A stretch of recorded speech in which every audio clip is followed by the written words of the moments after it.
जी। So last class में हमने chapter 1 finish किया था, उसके क्वेश्चन आंसर्स देखे थे एक्सरसाइज के। आज स्टार्ट करते हैं नया chapter, that is structure of atom, है ना। ये आपका सेकंड चैप्टर है, स्ट्रक्चर ऑफ एटम। ठीक है, इसको भी आपने थोड़ा बहुत क्लास 9th में पढ़ा है।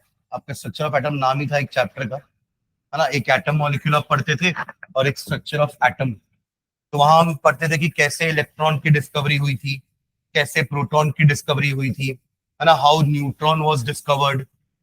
फिर एक एक करके मॉडल्स पढ़ते थे अपन। तो यहाँ भी स्टार्टिंग हमें वहीं से करनी है कि इलेक्ट्रॉन कैसे डिस्कवर हुआ था, प्रोटॉन कैसे डिस्कवर हुआ था, न्यूट्रॉन किसने और कैसे डिस्कवर किया। फिर एक एक करके सारे मॉडल पढ़ेंगे। जे थॉमसन पहले मॉडल, फिर व्हाई इट गॉट फेल्ड, फिर दूसरा model why that second model got failed. तो सबके ड्रॉबैक्स और सबके पॉइंट्स कि ये मॉडल में उस पर्टिकुलर साइंटिस्ट ने क्या कहा था, उसके हिसाब से मॉडल कैसा होना चाहिए एटम का। फिर उसका मॉडल फेल क्यों हुआ, देन सेकेंड मॉडल क्यों आया, उसमें क्या पॉइंट्स थे, फिर वो क्यों फेल हुआ, फिर जाके बोर का मॉडल आया। तो हमने 9 तक बोर पढ़ा है ना। बट 9 तक हम लाइट को, है ना, या किसी भी वेव को सिर्फ वेव मानते थे, है ना। बट अब हमें उस वेव का एक पार्टिकल नेचर भी पढ़ना है। पार्टिकल नेचर मतलब अब तक हम मानते थे कि लाइट में सिर्फ वेव होती है, वो एक वेव है, इलेक्ट्रोमैग्नेटिक वेव है। But actually that light consist of particles also. उसमें पार्टिकल्स हैं और उन पार्टिकल्स में एनर्जी है। तो उसको कहते हैं अपन डुअल नेचर ऑफ वेव। क्या बोलते हैं? Dual nature of wave. Wave का डुअल, डुअल मतलब क्या होता है? दो। डुअल तो एक नेचर तो वेव का वेवी नेचर तो है। वेव का वेवलेंथ होता है, वेव की फ्रीक्वेंसी होती है ना, वेव का टाइम पीरियड होता है। अपन पढ़ते हैं ना कि ये एक वेव है अगर, तो उसका इसको बोलते हैं वेवलेंथ। जितना टाइम लगा इसको कवर करने में उसको कहते हैं टाइम पीरियड। और ऐसी एक वेव एक सेकेंड में कितने बार बनेगी उसको बोलते हैं फ्रीक्वेंसी। तो ये वेव नेचर हो गया उसका। तो आज तक हम ये नहीं मानते थे कि इस वेव में पार्टिकल भी होते हैं और उन पार्टिकल्स के पास एनर्जी भी होती है। तो उसी को डुअल नेचर ऑफ वेव बोलते हैं। डुअल नेचर इससे क्योंकि एक वेव नेचर हो गया और दूसरा क्या नेचर हो गया? पार्टिकल नेचर, क्योंकि उसके अंदर पार्टिकल्स भी हैं। ठीक है। और इसके पहले तक अपन इलेक्ट्रॉन को सिर्फ पार्टिकल मानते थे। सब सब चीजों में इलेक्ट्रॉन है ना। ऐसी हमारे आसपास कोई चीज नहीं है जिसमें इलेक्ट्रॉन नहीं होगा, बिकॉज हमारे आसपास मैटर है। Matter is made up of atom. Atom के अंदर इलेक्ट्रॉन, प्रोटॉन, न्यूट्रॉन है। तो everything around us is made up of electron. हाँ या ना, एग्री करते हैं? कोई मेटल भी होगा तो उसके अंदर इलेक्ट्रॉन है ना। मेटल होगा तो एटम्स होंगे, एटम होगा तो इलेक्ट्रॉन होगा। तो everything around us is made up of electrons. हम बोल सकते हैं क्या? मेड अप ऑफ ना बोलो तो कंसिस्ट ऑफ इलेक्ट्रॉन बोल सकते हैं कि everything around us consist of electrons, right.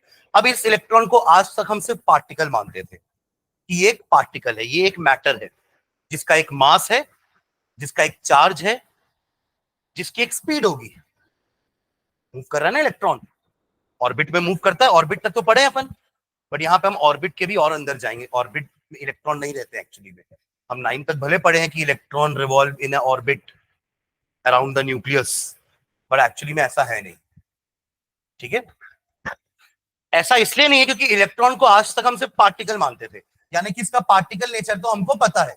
Particle nature मतलब इसका एक मास है, इसका एक क्या है, चार्ज है, इसकी एक वेलोसिटी है। बट अब हमको इस चैप्टर में पढ़ना है कि इलेक्ट्रॉन की एक वेव भी होती है। समझे क्या आप? जैसे वेव का वेव नेचर हमको पता था, बट पार्टिकल नेचर अब पढ़ेंगे। वैसे ही पार्टिकल का पार्टिकल नेचर तो हमें पता था, बट पार्टिकल की वेव भी होती है ये नहीं पता था। जैसे ये पेन है, तो ये अगर मूव करे तो इसकी भी एक वेव है। दिख नहीं रही है वो अलग बात है, but it has got a wave क्योंकि it is made up of particle. और पार्टिकल का पार्टिकल नेचर तो होता ही है, और इसके अलावा वेव नेचर भी होता है। तो उसको कहते हैं अपन dual nature of particle. Dual nature of particle. तो ये दो बहुत इंपॉर्टेंट चीजें अपन इस चैप्टर में पढ़ने वाले हैं, dual nature of wave and dual nature of particle. दोनों के एक एक नेचर के बारे में हम जानते थे कि वेव वेव होती है, हमें पता था, बट वेव में पार्टिकल होते हैं ये अब हम पढ़ेंगे।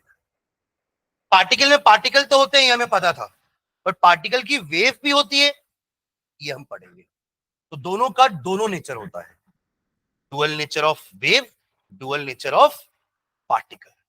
ये दोनों चीजें हमने कंसिडर नहीं करी थी आज तक, 9th 10th तक पढ़ते वक्त, इसलिए हम जो एटम का स्ट्रक्चर पढ़ते थे वो बोर तक ही सीमित था। बट आगे जब हमने इन दोनों को कंसिडर किया, वेव का पार्टिकल नेचर और पार्टिकल का वेव नेचर, तब हमें समझ में आया कि इलेक्ट्रॉन एक्चुअली में ऑर्बिट में रिवॉल्व नहीं करते, उनकी अलग जगह है कहीं पे और।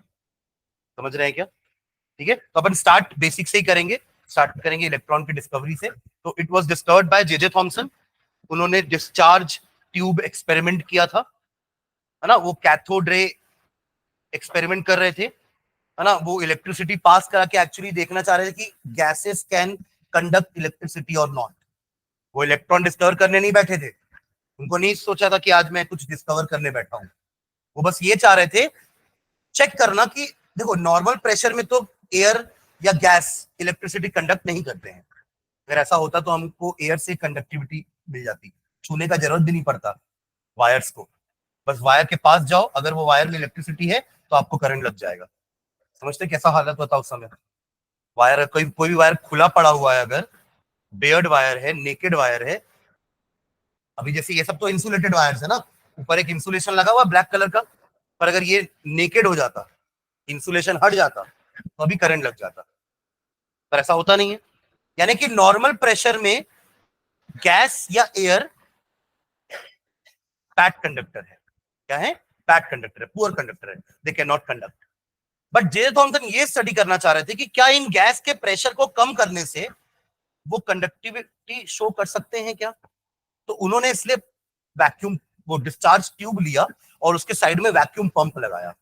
वैक्यूम पंप से उन्होंने पूरी गैस को सक किया बाहर, तो अंदर लो प्रेशर क्रिएट हो गया। अगर आप सक कर लेंगे तो अंदर बाहर लो प्रेशर, लो क्रिएट हो जाएगा ना, जिस जगह से आपने सक किया एयर को, तो वहां पे एयर कम हो गई तो प्रेशर लो हो गया वहां पे एयर का।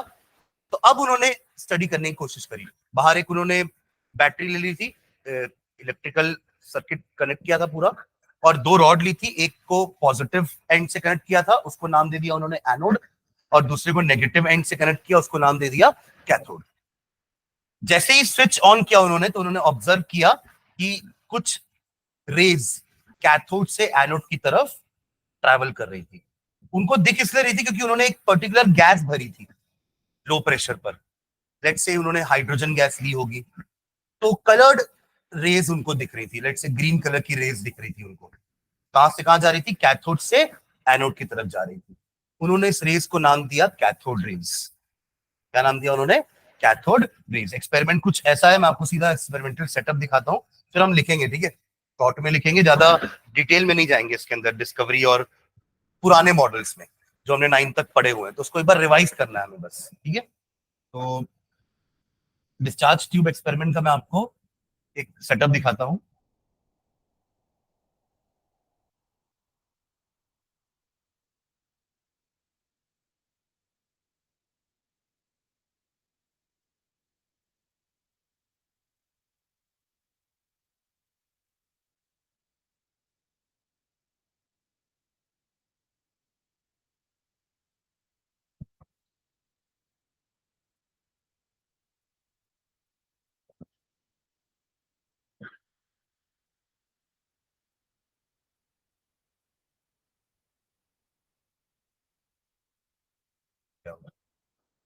चलो कोई बात नहीं, मैं डायग्राम बना देता हूँ। देखो इस टाइप का एक ट्यूब था उनके पास, है ना, डिस्चार्ज ट्यूब। यहाँ पे एक रॉड थी, एक रॉड यहाँ पे, ठीक है। इस रॉड को उन्होंने बैटरी के पॉजिटिव टर्मिनल से कनेक्ट किया और दूसरे को नेगेटिव से, ठीक है। एक स्विच भी बना लेते हैं यहाँ पर, ठीक है। और एक वैक्यूम पंप बनाना पड़ेगा ना, जिससे अपन लो प्रेशर क्रिएट करने वाले हैं, तो यहाँ पे एक वैक्यूम पंप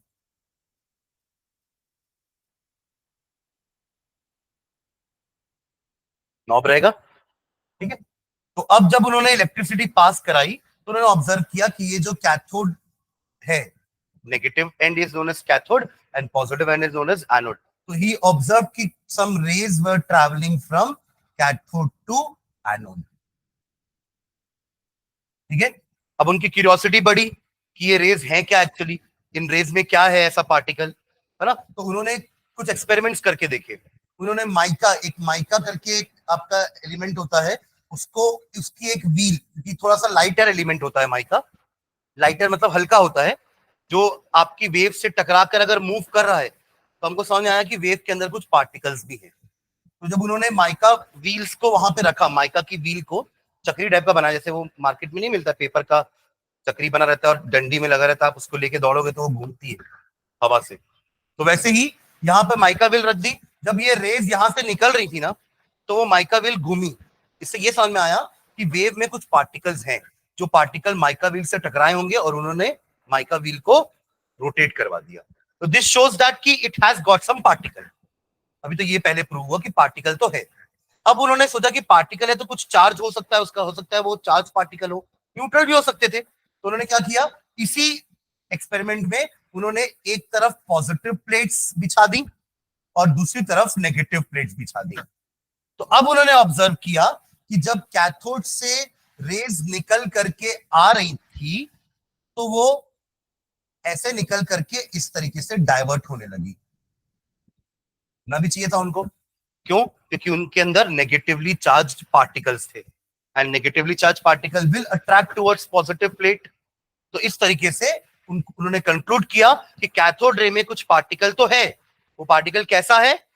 नेगेटिवली चार्ज्ड है, and he named it as electron. Electron was discovered by J Thompson.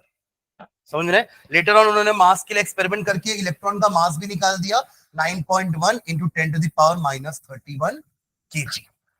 Charge इसका हो जाता है 1.6 into 10 to the power minus 19 coulomb. Negative बोलते हैं इसलिए आप इसको -1 भी बोल सकते हो, यूनिट चार्ज। ठीक है, तो ये आपके मास और चार्ज इलेक्ट्रॉन का।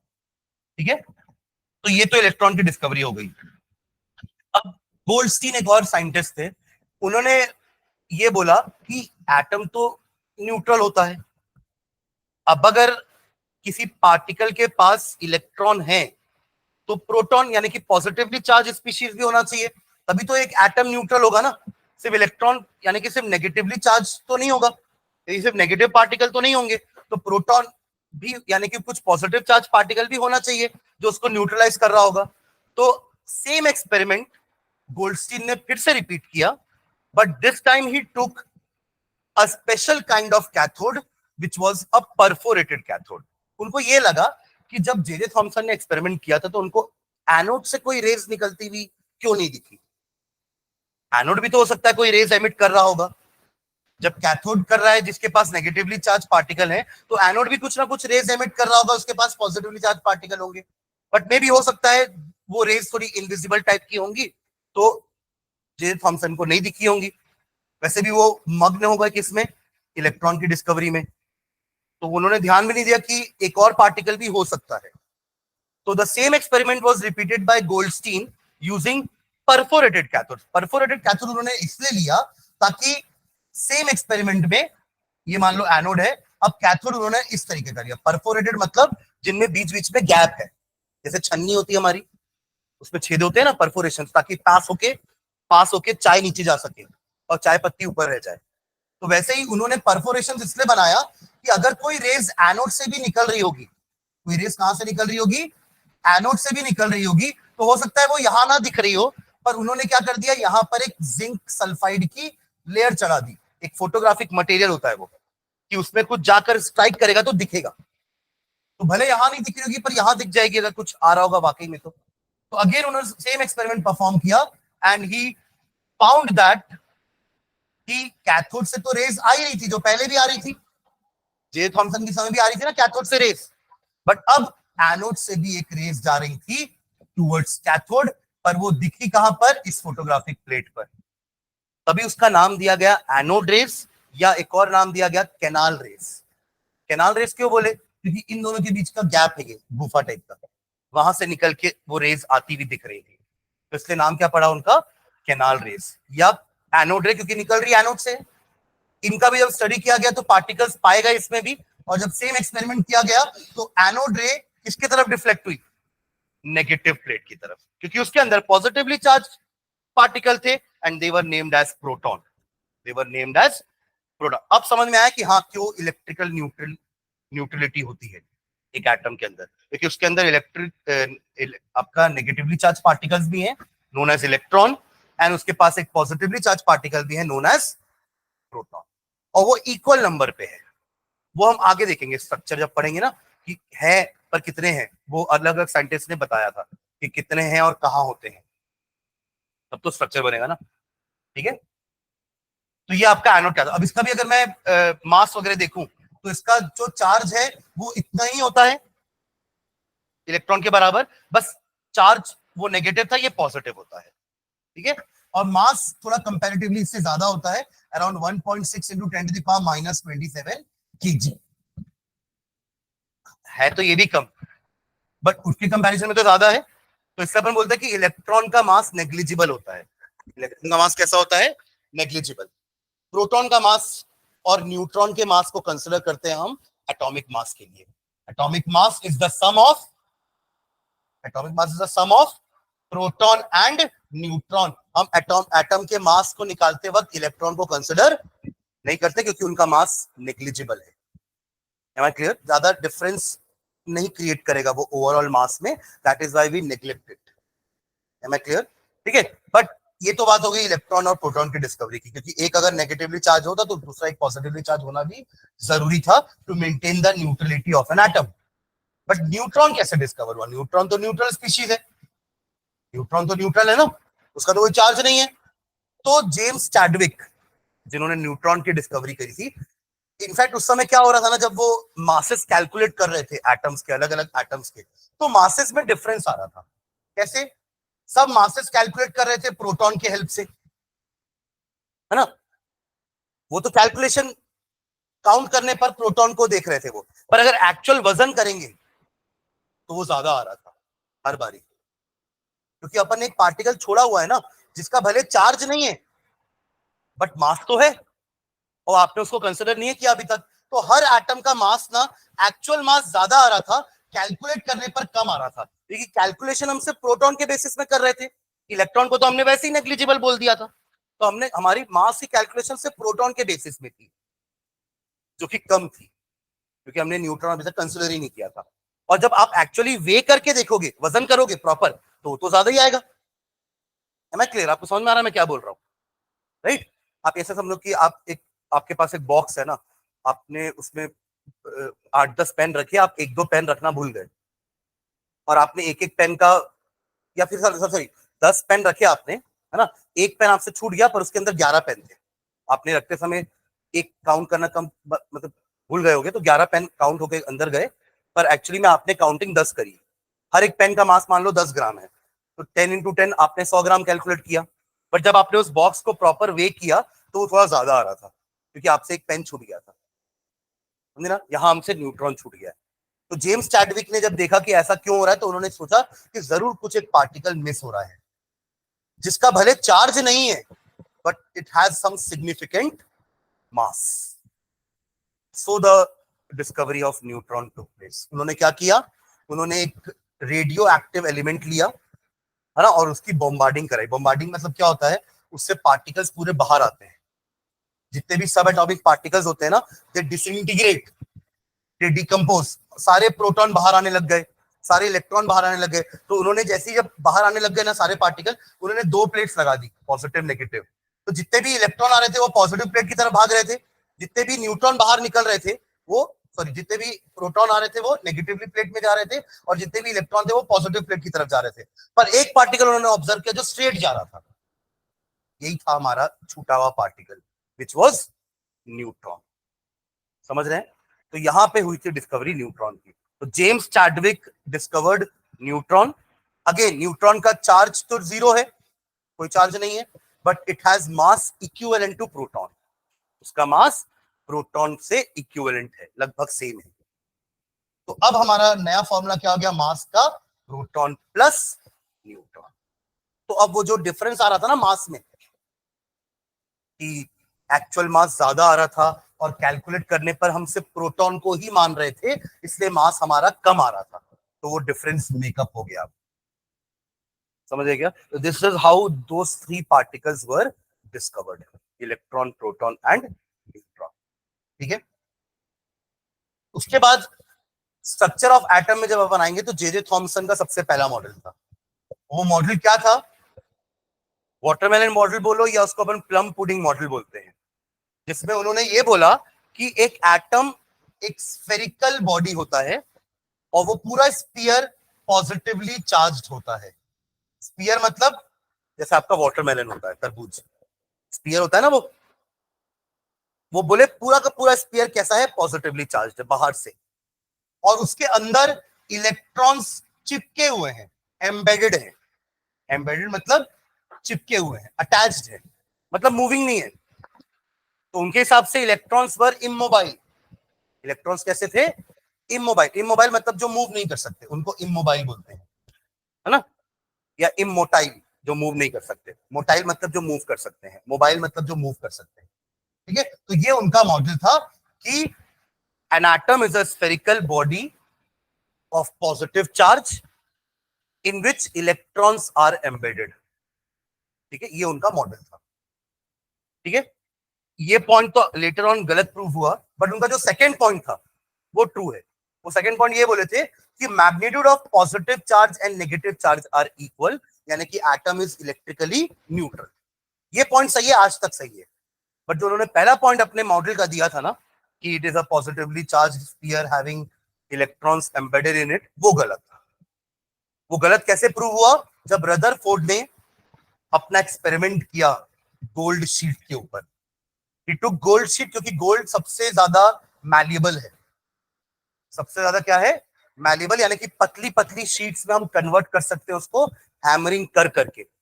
और पतली शीट बनाने का कारण था कि हम देखना चाह रहे थे कि जो पार्टिकल्स हम भेज रहे हैं उसके साथ, उसके पास, वो पार्टिकल आर पार होके जा पा रहे हैं कि नहीं, इसलिए पतली शीट बनाई गई। ठीक है, तो ही टुक गोल्ड शीट, और गोल्ड शीट में उन्होंने क्या किया? अल्फा पार्टिकल्स की बॉम्बार्डिंग करवाई। अल्फा पार्टिकल से क्या करवाई? बॉम्बार्डिंग या स्कैटरिंग करवाई। आप तो समझो कि उन्होंने गोल्ड शीट के तरफ अल्फा पार्टिकल्स को फेंका, खुद नहीं फेंके ऐसे हाथ से। Some devices he used, guns type की कुछ यूज की, विच वर एमिटिंग प्रोटॉन्स, है ना? प्रोटॉन्स नहीं बोलना चाहिए, अल्फा पार्टिकल्स। अल्फा पार्टिकल्स होते पॉजिटिव चार्ज पार्टिकल है, बट अल्फा पार्टिकल एक्चुअली होता क्या है? हीलियम। हीलियम आयन को हम अल्फा पार्टिकल बोलते हैं। हीलियम जानते हैं ना? हीलियम, हीलियम के पास 2 इलेक्ट्रॉन है और 2 प्रोटॉन है ना, और 2 न्यूट्रॉन है। मास कितना हो जाएगा? 2 न्यूट्रॉन और 2 प्रोटॉन का मिलाकर के 4। ये तो आपका हीलियम एटम हुआ। अगर इसके 2 इलेक्ट्रॉन में निकाल दूं तो ये बन जाएगा हीलियम आयन। इसी को हम कहते हैं अल्फा पार्टिकल। तो अल्फा पार्टिकल का बॉम्बार्डिंग कराना या स्कैटरिंग कराना चालू किया। नाम भी यही था उनका एक्सपेरिमेंट का, Rutherford's alpha scattering experiment. Alpha particle scattering experiment, ये उनके एक्सपेरिमेंट का नाम था। तब उन्होंने क्या ऑब्जर्व किया कि बहुत सारे अल्फा पार्टिकल्स ना ऐसे स्ट्रेट चले गए। ये सब एटम बना हुआ है, गोल्ड शीट का क्या है? ये एटम है। और वो यही मान रहे थे कि थॉमसन सही बोल रहे हैं। थॉमसन क्या बोल रहे हैं? सही बोल रहे हैं। तो उन्होंने एक्सपेरिमेंट करके देखा कि चलो प्रूफ भी कर देते हैं कि वो सही बोल रहे हैं, गलत बोल रहे हैं। तो जब उन्होंने बहुत सारे अल्फा पार्टिकल्स का स्कैटरिंग करवाया तो ही फाउंड बहुत सारे पार्टिकल्स स्ट्रेट पास हो गए उस शीट से, आर पार हो गए। जबकि ऐसा होना नहीं चाहिए था ना उनको, क्योंकि वो स्पीयर तो पॉजिटिव चार्ज था। तो अगर कोई पॉजिटिवली चार्ज पार्टिकल उसके पास आया तो उसको तो रिपेल हो जाना चाहिए था, बट वो तो आराम से पास होके निकल गया।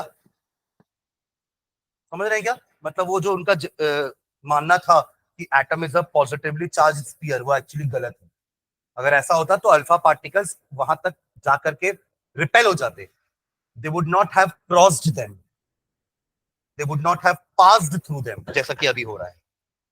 M I clear? ये सारे के सारे क्या हैं? Alpha particles.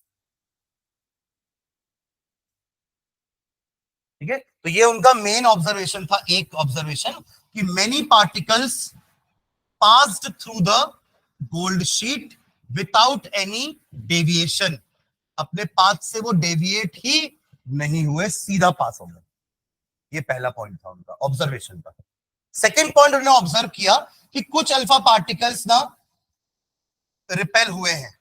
कुछ अल्फा पार्टिकल्स क्या हुए हैं, रिपेल हुए हैं from some angle, and very few, उन्होंने हो सकता है 10,000 पार्टिकल स्कैटर किए होंगे, उनमें एक या दो पार्टिकल थे जिनका जो वापसी का जो पाथ था वो लगभग 180 डिग्री या उससे थोड़ा सा कम था। ये 3 ऑब्जर्वेशन थे इनकी। Many of them passed without deviation. Some of them got some deviation through some angle, and very few got high angle of deviations, जो रिपेल होकर एकदम सामने आ गए। ये 3 उनका क्या था, ऑब्जर्वेशन। एक्सपेरिमेंट के ऑब्जर्वेशन होते हैं, बेस्ड ऑन ऑब्जर्वेशन हम कंक्लूजन्स निकालते हैं।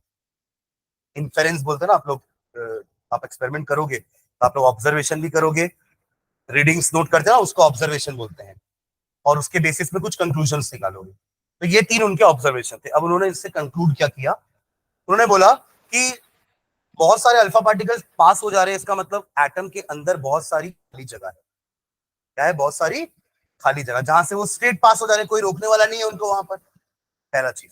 दूसरा, कुछ पार्टिकल्स जो कुछ एंगल से डिफ्लेक्ट हुए हैं वो इसलिए हो रहे होंगे क्योंकि सेंटर पर एक बॉडी होगी, सेंटर पर क्या होगी, एक बॉडी है जो कि पॉजिटिवली चार्ज्ड है, क्योंकि क्या है, पॉजिटिवली चार्ज्ड है। और थर्ड पॉइंट को भी जब उन्होंने देखा कि थर्ड पॉइंट उन्होंने क्या बोला था कि very few got a 180 degree reflection, तो उन्होंने पॉजिटिवली चार्ज तो पहले बोल दिया। सेकंड पॉइंट क्या बोला, वो बॉडी हैवी भी है, तभी तो टकरा के पीछे आ गए वापस, ये हैवी थी। और तीसरा, स्मॉल है, छोटी है, क्यों, तभी तो very few particles have got there ना। जैसे हमारा वो डार्ट होता है ना, डार्ट गेम, जिसमें अपन ऐसे एरो मारते हैं, उसमें जो बुल्स आई होता है एकदम बीच में, वो सबसे छोटा होता है। तो आप 10 मारोगे तो हो सकता है एक ही या दो ही एकदम बुल्स आई में जाए, या एक जाए ना। उनका भी तो ये हुआ ना, 10,000 में एकदम सेंटर पे जाकर के जो पार्टिकल टकराए होंगे वही पीछे आए होंगे। आप समझ लो मैं क्या बोल रहा हूं, मतलब इतने बड़े एटम में ये जो छोटा सा न्यूक्लियस है, छोटा सा पार्टिकल है, उससे बहुत कम ही रेस जाकर के एग्जैक्टली टकराई होंगी और पीछे आई होंगी, समझ रहे ना।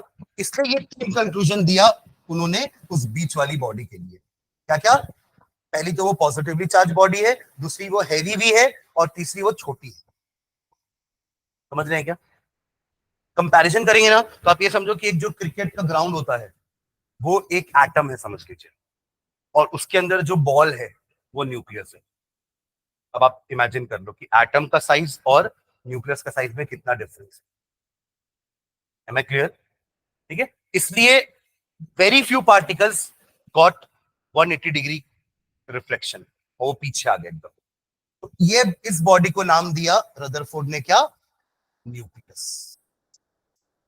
अभी तक न्यूक्लियस हमने बोला नहीं था, जे थॉमसन के मॉडल में न्यूक्लियस नाम का कुछ चीज ही नहीं था। तो उन्होंने क्या बोला कि पॉजिटिव चार्ज तो है, बट वो कहां पर है, सेंटर पे है, हैवी भी है और छोटा सा है, और उसी छोटे पार्टिकल को उन्होंने क्या नाम दिया, न्यूक्लियस। M I clear. और दूसरा उन्होंने बोला कि इलेक्ट्रॉन जो है ना वो स्थिर नहीं है एक जगह पर, जो आपके थॉमसन ने कहा था कि दे आर एम्बेडेड, जैसे तरबूज में बीज होते हैं ना, तो चिपके हुए होते एक जगह पर, अंदर बीज मूव नहीं करता। आप ऐसे तरबूज को हिलाओगे तो बीज मूव नहीं करेगा, बीज जहां पर चिपका वहीं चिपका रहेगा। बट रदरफोर्ड ने क्या बोला कि इलेक्ट्रॉन्स रिवॉल्व करते हैं अराउंड द ऑर्बिट, ठीक है, around the nucleus in a orbit. तो ये दो उनका क्या था, पॉइंट था। पहला पॉइंट कि एटम के अंदर एक न्यूक्लियस है जो सेंटर पर है, पॉजिटिवली चार्ज है और छोटा सा पार्टिकल है, ये फर्स्ट पॉइंट था उनका। दूसरा पॉइंट क्या हो गया, इलेक्ट्रॉन्स एक जगह एम्बेडेड नहीं है, they are in a continuous motion around the nucleus. And third point Thomson वाला ही था कि पॉजिटिव और नेगेटिव चार्ज की मैग्नीट्यूड आपस में बराबर है, the atom is electrically neutral. तो उस पॉइंट से वो एग्री कर रहे थे थॉमसन के, पर बाकी पॉइंट से एग्री नहीं कर रहे थे। दैट इज व्हाई थॉमसन का मॉडल फेल हो गया एंड रदरफोर्ड का मॉडल उस समय एक्सेप्ट हुआ, ठीक है। पर रदरफोर्ड के मॉडल में भी थोड़ा सा ड्रॉबैक था। उन्होंने बोल तो दिया कि बीच में एक पॉजिटिवली चार्ज बॉडी है और इलेक्ट्रॉन जो है उसके अराउंड क्या करते हैं, रिवॉल्व करते हैं, करेक्ट। बट उन्होंने उस ऑर्बिट की एनर्जी की कोई बात नहीं करी कि इस इलेक्ट्रॉन को एनर्जी कहां से मिलती है, वो एनर्जी का क्या होता है। अगर कोई एक बॉडी है जो सर्कुलर पाथ कर रही है, तो घूमते घूमते एक टाइम तो ऐसा है ना कि वो थक जाएगी और गिर जाएगी। तो इलेक्ट्रॉन भी जब घूमता रहेगा तो वो अपनी एनर्जी डिसिपेट करता रहेगा, और ऐसा करते करते उसकी एनर्जी कम होगी, और एक टाइम ऐसा आएगा कि वो आकर के न्यूक्लियस के ऊपर गिर जाएगा। और ऐसा हुआ तो एटम तो रहेगा ही नहीं, कोई एटम एग्जिस्ट नहीं करता। बट ऐसा तो नहीं होता ना, हमारे अराउंड तो सारे तरफ एटम ही है, एटम एग्जिस्ट। तो ऐसा होता नहीं है एक्चुअली, बट उन्होंने क्योंकि एग्जैक्ट कुछ एनर्जी के बारे में बताया नहीं, तो ऐसा कंक्लूजन निकाला अदर साइंटिस्ट लोगों ने। तब जाकर बोर आए और बोर ने बोला कि भाई पॉजिटिव चार्ज पार्टिकल होते हैं बीच में, न्यूक्लियस है बीच में, नो डाउट, आपने सही कैलकुलेशन किया है, बीच में न्यूक्लियस है, बट उसके अराउंड जो ऑर्बिट्स है ना, उनकी एनर्जी फिक्स है। उनकी एनर्जी क्या है, फिक्स है। तभी उनको क्या नाम दिया उन्होंने, स्टेशनरी ऑर्बिट्स। क्या बोला, स्टेशनरी ऑर्बिट्स बोल लो, या शेल बोल लो, या एनर्जी लेवल बोलो, तीनों का मतलब एक ही है। तूने बोला कि स्टेशनरी मतलब ये नहीं कि वो स्टेशनरी का मतलब नॉट मूविंग बोल रहे हैं, यहां पे स्टेशनरी का मतलब है कि उसकी एनर्जी फिक्स है। एनर्जी क्या है, फिक्स है, और इलेक्ट्रॉन रिवॉल्व करते वक्त एनर्जी डिसिपेट नहीं करता है, एनर्जी नहीं छोड़ता है।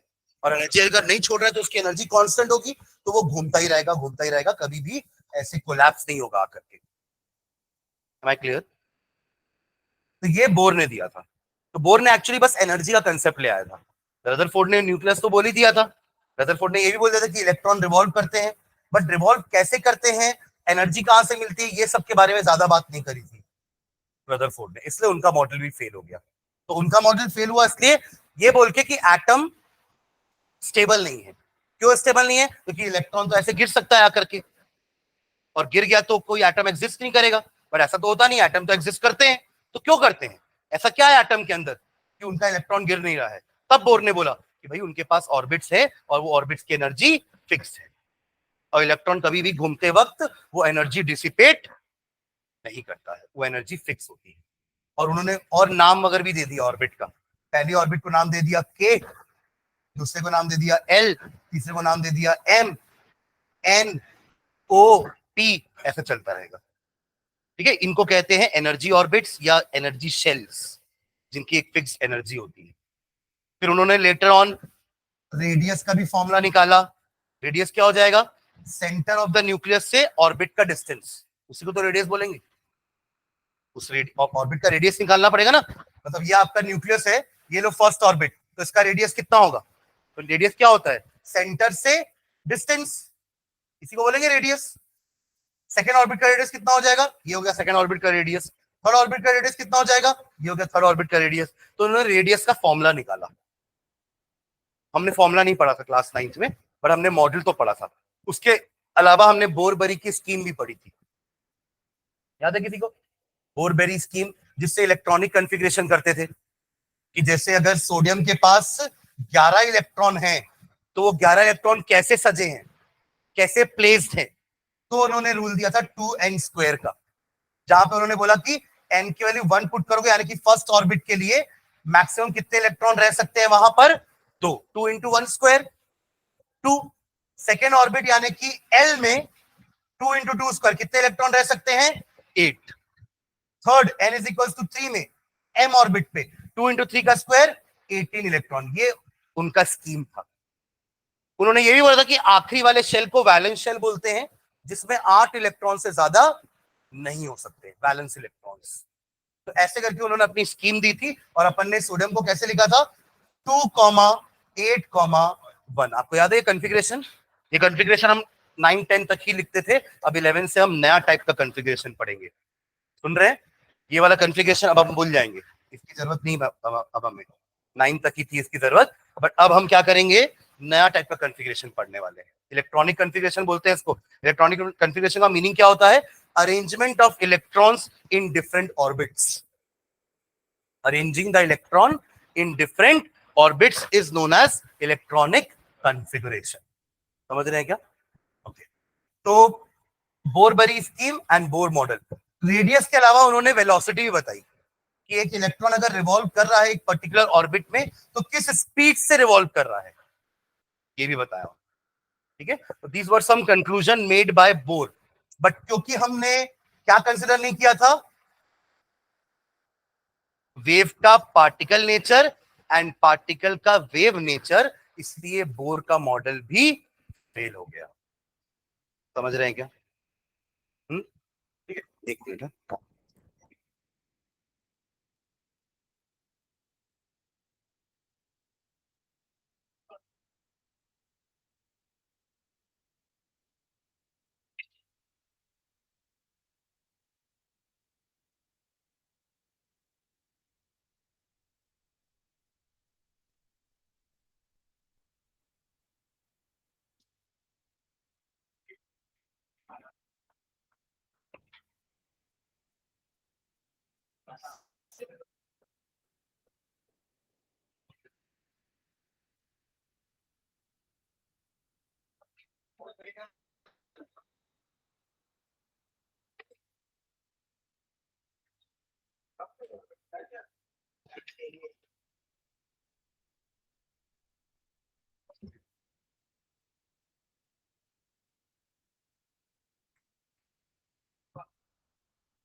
यहाँ तक समझ में आएगा? यहाँ तक हमने ना नाइन्थ का ही पोर्शन रिवाइज किया है अभी तक। नाइन्थ में इतना हम पढ़ चुके थे, है ना, बस इसका रिवीजन किए हैं अभी। ठीक है, तो यही सारी चीजों को शॉर्ट में लिख भी लेते हैं हम, एकदम शॉर्ट में लिखेंगे कि ये ज्यादा इंपॉर्टेंट नहीं है।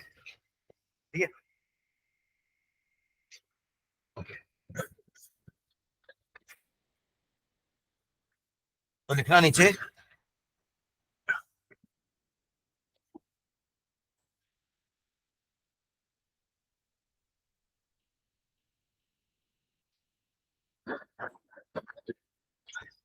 डिस्कवरी ऑफ सब एटॉमिक पार्टिकल्स। इनको सब एटॉमिक पार्टिकल्स बोलते हैं, इलेक्ट्रॉन, प्रोटॉन और न्यूट्रॉन्स को। डिस्कवरी ऑफ सब एटॉमिक पार्टिकल्स, डिस्कवरी ऑफ सब atomic particles.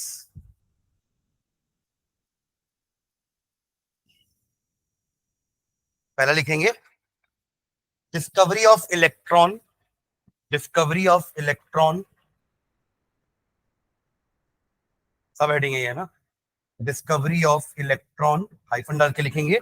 It was discovered bye, it was discovered bye, it was discovered by J Thompson, it was discovered by J Thompson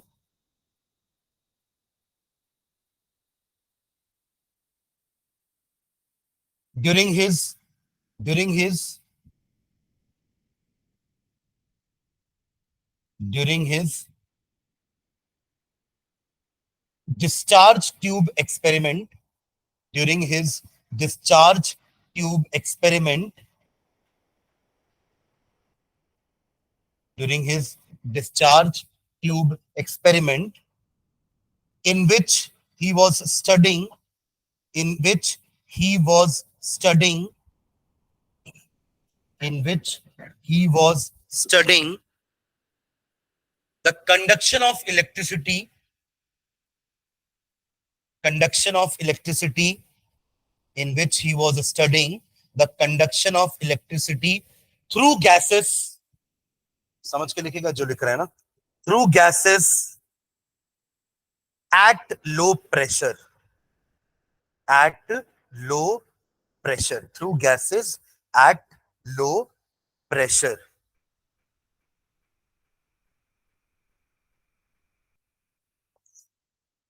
Stop. He observed, he observed, he observed a ray, he observed a ray originating from cathode,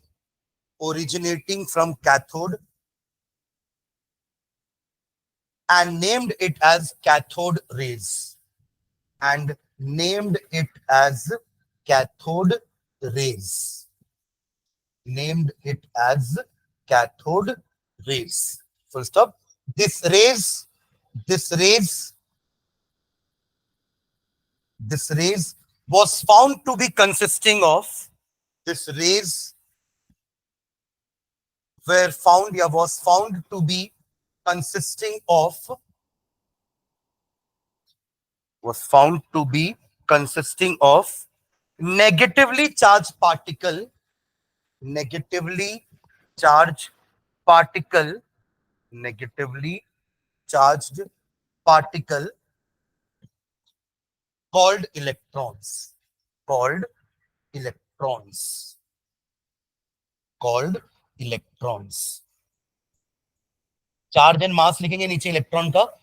charge of electron, charge of electron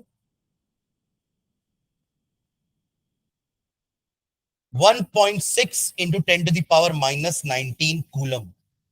Charge of electron 1.6 into 10 to the power minus 19 coulomb. coulomb होता है charge का unit, है ना. मास भी लिखेंगे, mass of electron, mass of electron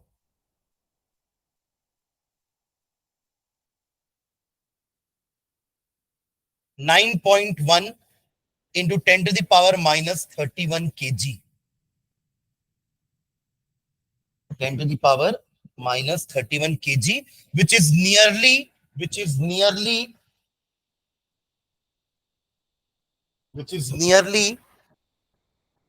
1 by 1/837th of mass of hydrogen. Hydrogen से compare करेंगे तो हाइड्रोजन का इतना टाइम है उसका मास. सोच लो हाइड्रोजन सबसे लाइटेस्ट एलिमेंट है, उससे भी लाइट है वो. कितना टाइम्स? 1837 टाइम लेस है. ठीक है, चलिए नेक्स्ट लिखेंगे discovery of proton, discovery of proton, discovery of proton.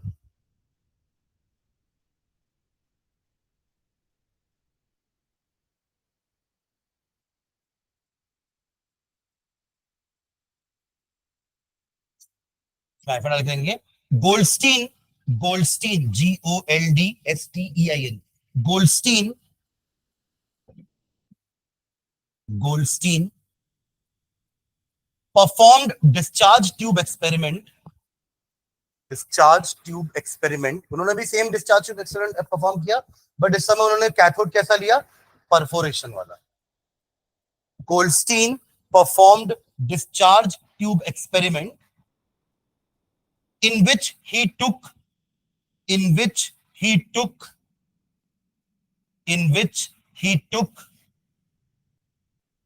perforated cathode, perforated cathode, perforated cathode. Stop. He observed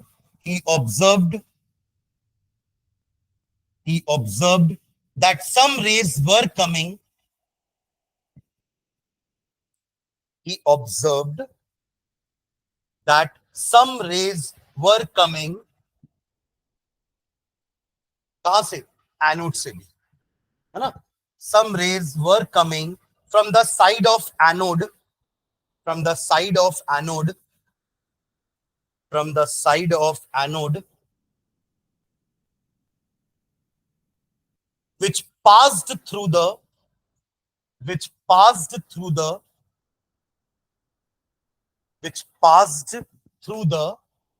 holes in the cathode. जो परफोरेशन बनाया था उन्होंने, उसी से पास होकर के वो निकले.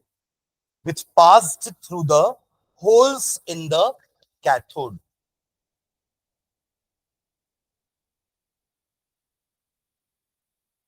So stop. These rays were called anode rays. These rays were called anode rays. और कैनाल रेज, और कैनाल रेज और पॉजिटिव रेज, और पॉजिटिव रेज, और positive raise, because they were found to carry positive charge, because they were found to carry positive charge, because they were found to carry positive charge. ठीक है, proton के बारे में भी लिख लेते हैं, इसका चार्ज और इसका मास। चार्ज सेम है, बस पॉजिटिव चार्ज है, ये ध्यान रखना ना। ऊपर ना आपने जहां पे इलेक्ट्रॉन का चार्ज लिखा वहां पे माइनस लिख देना, -1.6। ऊपर लिखा ना 1.6 into 10 to the power -19 coulomb, तो वहां पे 1.6 के सामने माइनस लगा देना। आप ये मत सोचो सर अपन -19 तो लिखे हैं, वो -19 नेगेटिव नहीं है ना चार्ज, वो -19 तो पॉइंट शो कर रहा है कि 0.0000 है, बहुत कम होता है चार्ज एक इलेक्ट्रॉन का। ठीक है, हाँ चलिए प्रोटॉन का चार्ज लिखेंगे, सेम चार्ज बस पॉजिटिव लिखना, तो +1.6 into 10 to the power -19 coulomb positive charge है। दोनों का चार्ज सेम है ना, इसलिए अपन यूनिट पॉजिटिव यूनिट नेगेटिव भी बोल सकते हैं, +1 -1 चार्ज। ठीक है, क्योंकि दोनों का चार्ज है तो सेम ही। ठीक है, मास लिख लेते हैं, मास, मास लिखिए 1.67 into 10 to the power -27 kg, 1.67 into 10 to the power -27 kg।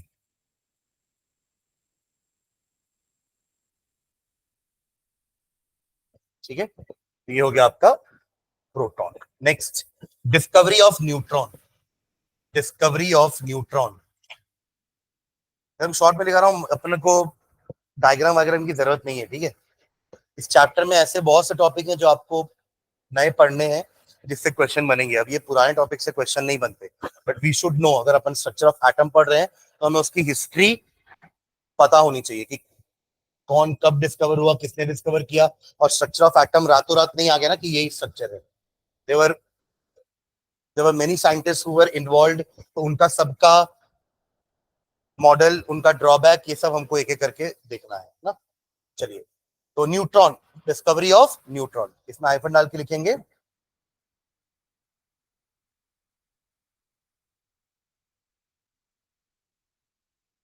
Chadwick, James Chadwick है ना, पूरा नाम है James Chadwick. Chadwick perform some scattering experiment, Chadwick performed some scattering experiment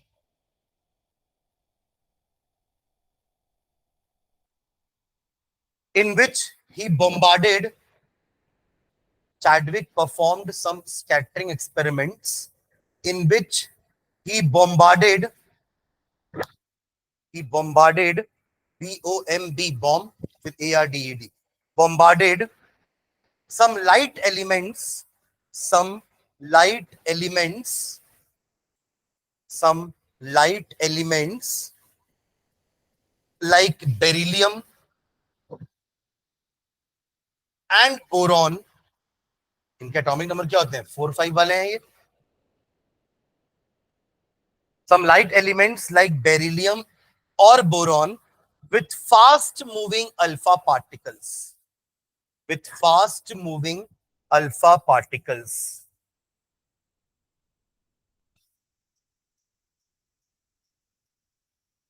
Full stop। He found that, he found that,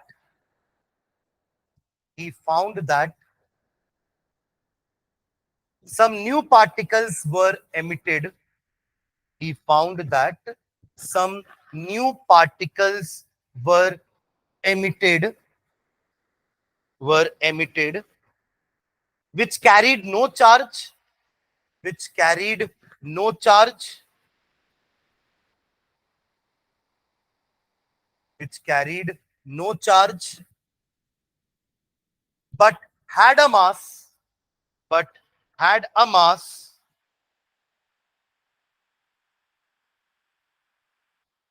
nearly equal to that of proton,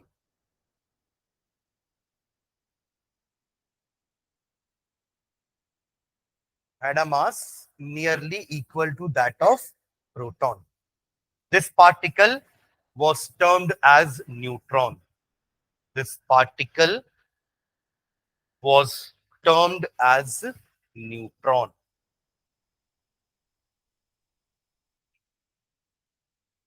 तो नीचे charge लिखना दोनों का, न्यूट्रॉन का चार्ज ऑफ न्यूट्रॉन हाइफन डाल के neutral लिख लेना या जीरो लिख लेना. चार्ज जीरो है एंड मास में वही 1.67 इंटू 10⁻⁻27 kg. 1.67 into 10⁻⁻27 kg. ठीक है, चलिए नेक्स्ट हेडिंग डालेंगे. Models of atoms. Models of atoms. J Thomson से स्टार्ट करेंगे, रदरफोर्ड पे आएंगे, फिर बोर पे आएंगे.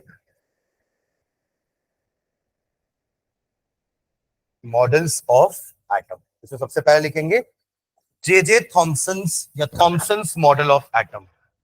Thomson's model of atom. Thomson's model of atom.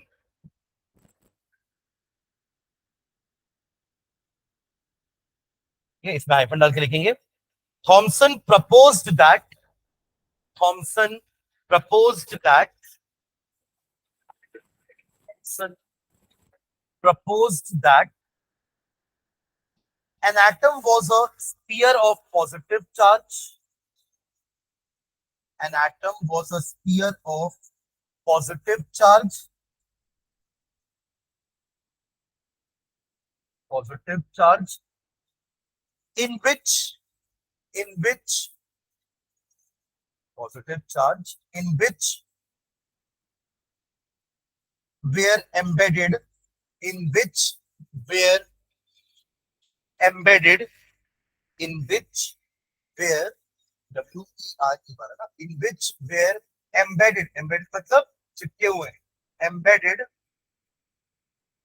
number of electrons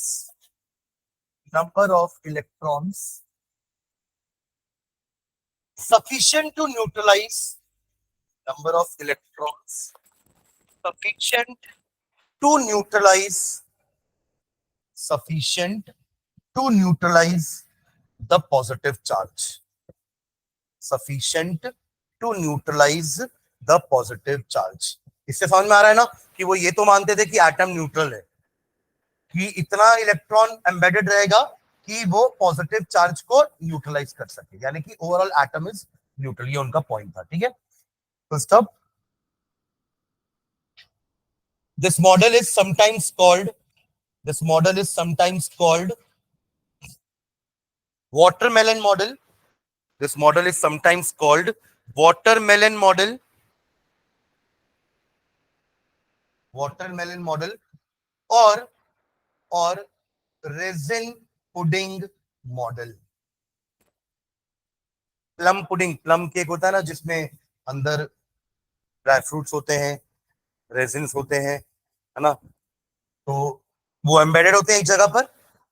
तो इसलिए दोनों नाम है, वाटरमेलन मॉडल या फिर प्लम पुडिंग बोलो या रेजिन पुडिंग मॉडल. ये नाम दिया गया था ये मॉडल को. ठीक है, एक थोड़ा डायग्राम बना लो साइड में ही, सर्कल स्फीयर बना लेना और ऐसे इलेक्ट्रॉन्स लगा देना.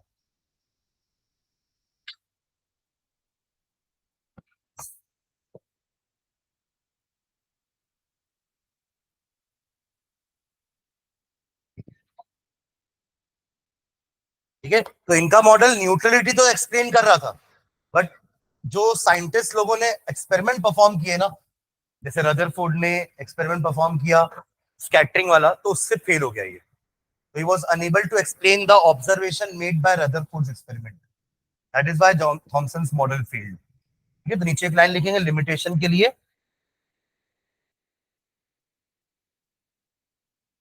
Thomson's model could not explain the results of Thomson's model could not explain the result of could not explain the result of not explain the result of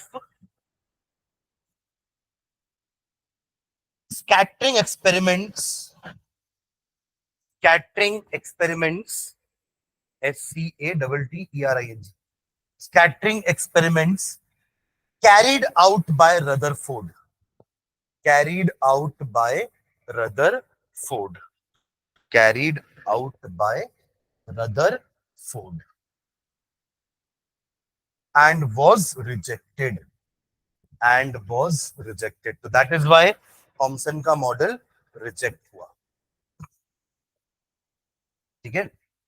अगला model लिखेंगे Rutherford's model.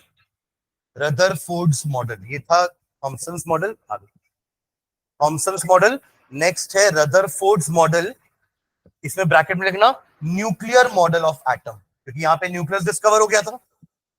Rutherford model को हम और क्या बोलते हैं? Nuclear model of atom. Rutherford's model, nuclear model of atom. इसका एक नाम और है, इसको अपन प्लानिटरी मॉडल भी बोलते हैं. प्लानिटरी मॉडल क्यों बोलते हैं? बिकॉज इन्होंने बोला था ना कि इलेक्ट्रॉन्स रिवॉल्व करते हैं around the nucleus, just like planets revolve around the sun. तो इनके मॉडल को प्लानिटरी मॉडल ऑफ एटम भी बोल सकते हैं. ठीक है.